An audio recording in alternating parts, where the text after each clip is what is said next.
नमस्कार मंडळी, आज आपण बनवत आहोत मिसळ। आम्ही नाशिककर म्हणजे मिसळचे फार मोठे फॅन आहोत। तर आज आपण घरगुती मिसळ कशी बनवायची ते बघूया। सर्वात प्रथम मी बटाट्याची भाजी बनवून घेतली। त्यानंतर मी मिसळचा सर्व मसाला तयार करण्यासाठी कांदा, लसूण, आलं, खोबरं, तीळ, धने, भाजलेल्या डाळ्या, खडे मसाले, कोथिंबीर, कढीपत्ता हे सर्व भाजून घेतले आणि ते मसाल्यांचं वाटण तयार करून घेतलं। त्यानंतर मी लगेचच साईडला मटकी जी आहे ती तेलामध्ये हळद पावडर टाकून 15 मिनिटासाठी अर्धी कच्ची अशी उकडून घेतली। त्यात थोडंसं मीठ टाकून झाकून ठेवलं आणि त्यानंतर लगेचच मी तिला गाळून घेतलं। मटकीचं गाळलेलं पाणी जे आहे ते सुद्धा आपण वापरणार आहोत। त्यानंतर मी एका साईडला कढई ठेवली। कढईमध्ये जवळपास 1 वाटी तेल टाकलं, कारण मिसळ म्हटलं की तेलाचा वापर थोडा जास्तच करावा लागतो। त्यानंतर 1 वाटी शेंगदाणे मी लालसर फ्राय करून घेतले। त्यानंतर त्याच्यामध्ये आपण एक कांदा कापून तो फ्राय केला। त्यानंतर लगेचच जे वाटण आपण करून ठेवलेलं होतं ते वाटण त्याच्यामध्ये टाकलं। ते थोडा वेळ आपण परतवलं आणि त्या वाटणामध्ये मग आपण डाळीचं आणि बाजरीचं पीठ थोडंसं थिक ग्रेव्ही येण्यासाठी त्याचा वापर केला।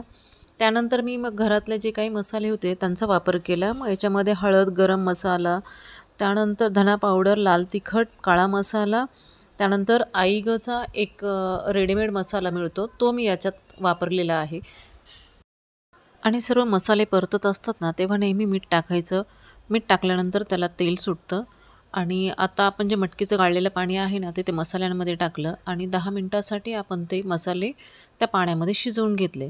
त्यानंतर मसाल्यात पाण्याचा वापर करताना थोडासा हलकासा थिक राहील या हिशोबाने पाणी टाकायचं आहे। आता हे बघा मी थोडीशी मीडियम लेवलला ठेवलेलं आहे।